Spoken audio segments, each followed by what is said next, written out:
Bonjour les humains, 23 mai 2025, dans la playlist L'Évangile de Thomas, épisode numéro 13.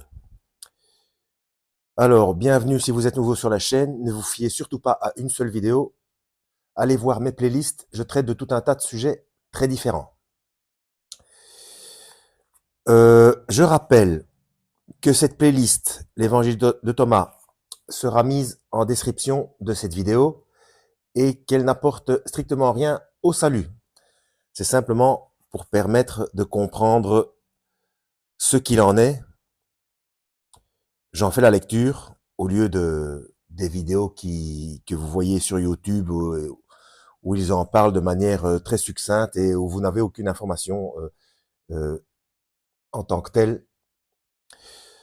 Donc, concernant le terme gnose, allez voir obligatoirement l'épisode numéro 6 de cette playlist. Sinon, votre manière de comprendre les choses, votre compréhension des choses sera faussée. À savoir que quand on connaît la véritable signification euh, de la gnose, il y a une différence entre la gnose et le gnosticisme. Euh, L'évangile de Jean a failli être retiré aussi parce qu'il était défini par certains comme gnostique, en raison notamment de la discussion que Yeshua le Christ a eue avec Nicodème concernant la nouvelle naissance. Donc voilà. Donc allez voir la définition dans l'épisode numéro 6, sinon votre compréhension sera faussée. Donc, logion numéro 20. Les disciples demandent à Jésus, dites-nous, dis-nous à quoi ressemble le royaume des cieux. Il leur dit, il est semblable à une graine de moutarde, la plus petite de toutes les graines. Lorsqu'elle tombe dans une terre labourée, elle devient un grand arbre, où s'abritent les oiseaux du ciel. Les références, Matthieu chapitre 13, versets 31 à 32, Marc chapitre 4, versets 30 à 32, et Luc chapitre 13, versets 18 et 19. Le commentaire, la plus petite de toutes les semences peut donner naissance au plus grand des arbres. Un seul homme éveillé et une humanité nouvelle peut se lever. C'est la loi de tous les commencements, du commencement de l'homme en particulier, parmi les innombrables espèces animales. L'infime, le non remarquable, porte en lui toute l'information nécessaire à sa croissance. Le chêne tout entier est contenu dans le gland. Mais comme l'Évangile nous l'a déjà fait remarquer, il faut que le terrain soit favorable, que la terre soit labourée, sinon la semence de vie divine, entre parenthèses sperma théou, déposée en chacun de nous, ne peut pas croître et faire de nous le grand arbre où s'abritent les oiseaux du ciel. Bon, selon Jean aussi, il n'y a pas de souci. Hein. Donc, l'évangile de Thomas n'apporte rien au salut. Il y a quelques soucis, mais pas concernant la gnose, concernant d'autres choses. Regardez la playlist depuis le début pour le comprendre. Hein. Donc, tout ce qu'il faut, tout ce qu'il y a à savoir pour le salut de l'âme se trouve dans votre Bible conventionnelle, peu importe la traduction, excepté la traduction du Monde Nouveau des Témoins de Jéhovah, où il y a un gros souci, il y a plusieurs gros soucis, et les éditions chinoises et la future Bible Vaticane, qui promet apparemment de ne pas être piqué des vers. La Louis II 21 est passée par pas mal de corrections par rapport à la Louis II 1910. La Louis II 1910, c'est assez,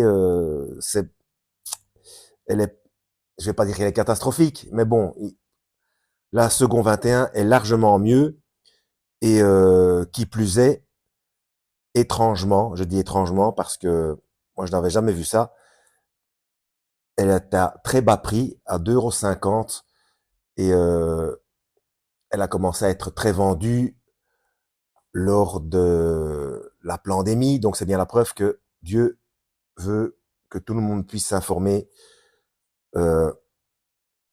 avant ce qui va se passer. Hein. Bon, allez voir mes différentes playlists. Hein. Je vais pas m'éterniser sur ce sujet. C'est pas le sujet de cette playlist de l'évangile de Thomas. Donc 5 minutes seulement. Donc on va encore faire un logion. Ah, le logion est assez long, mais le commentaire n'est pas très long, donc on va y aller. Logion numéro 21. Oui, ce que je voulais rajouter, si vraiment vous avez des incertitudes ou des doutes, eh bien, il va falloir que vous vous intéressiez aux langues originales, donc hébreu, araméen et grec ancien. Essayez de creuser la chose au niveau des manuscrits de Qumran et pas forcément bon, la Bible Chouraki, elle est tirée des textes hébreux aussi, araméens et grecs, mais le problème des textes hébreux, araméens et grecs tirés du latin de la traduction de Saint Jérôme. Donc, et au niveau du latin, il y a déjà eu des petits soucis. Hein. Donc, il faut s'intéresser aux manuscrits de Qumran, donc les manuscrits de la mer morte. Ce sont ceux-là qui sont les plus proches hein, et les plus véridiques. Alors, logion numéro 21. Marie demande à Jésus, « Tes disciples, à quoi ressemblent-ils » Il répondit, « Ils ressemblent à des gamins qui ont pénétré dans un champ qui ne leur appartient pas. Lorsque les propriétaires viendront, ils diront, « Laissez-nous notre champ. » Alors ils enlèvent leurs vêtements, ils se reconnaissent nus devant eux, laissent le champ et le leur rendent. C'est pourquoi je dis, si le maître de maison sait que le voleur doit venir, il veillera avant qu'il n'arrive. Il ne laissera pas percer la maison de son royaume, ni emporter ses biens. Vous soyez vigilants face au monde. Saignez-vous les reins avec grande énergie, sinon les pillards trouveront un chemin pour venir vers vous. Le profit sur lequel vous comptez, ils le trouveront. Puisse-t-il y avoir au milieu de vous un homme sage? Quand le fruit est mûr, il vient aussitôt, la faucille à la main, et il le cueille. Celui qui a des oreilles pour entendre, qu'il entende. Alors les références, Matthieu, chapitre 11, verset 16, Luc, chapitre 7, verset 32, 2 Corinthiens, chapitre... C'est un 5, ça? Il manquait de l'encre, apparemment, ici. Je crois que c'est donc 2 Corinthiens, chapitre 5, verset 3. Le commentaire. Marie-Madeleine, entre parenthèses, est ici la figure de l'initié qui demande à Jésus où en sont ses disciples. Il ne s'agit pas des proches, mais de ceux qui, de loin, suivent le maître. Oui, donc elle pose des questions par rapport aux disciples et non aux apôtres. Je pense que ça aurait été bon de le préciser à ce moment-là. Ce sont des gamins, dit Jésus. Le champ de la connaissance n'est pas encore le leur. Ils n'ont pas encore revêtu, entre guillemets, le Christ. Leur nudité ici, ce n'est pas seulement l'innocence, mais l'absence de pneuma, le manque de souffle. Pneuma, donc pneuma en grec esprit, hein, si je ne m'abuse. Donc ils n'ont pas encore revêtu le Christ, c'est-à-dire le Christ, donc le choisi, le oint, c'est ça, le choisi, hein, voilà. Puisque Messie ou oint, Christos, tout ça, ça veut dire choisi. Donc cette histoire de, donc les gens, quand vous entendez dans divers courants religieux, la double onction, déjà c'est ridicule. On est oint une seule fois, c'est lors de la nouvelle naissance, et il n'est pas question d'huile ou d'eau ou de quoi que ce soit. C'est l'Esprit Saint. Hein. Donc c'est le fait d'être choisi, être oint, c'est être choisi. Donc c'est ça le. Allez voir ma playlist. Ça y est, c'est tombé. Allez voir ma playlist. Baptême égale immersion. En fait, le véritable baptême, c'est le baptême de l'Esprit Saint. Donc, on est immergé dans l'Esprit Saint. Et comme on a été choisi depuis la fondation du monde, eh bien, on a été choisi. Donc, c'est ça, l'onction. Et il n'y a pas de cérémonie, il n'y a pas de... Enfin, allez voir ma playlist. Hein. Alors, Jésus rappelle alors l'importance de la vigilance. Ce chant de la gnose ce ne sont pas seulement les maîtres qui peuvent en prendre possession et le faire fructifier.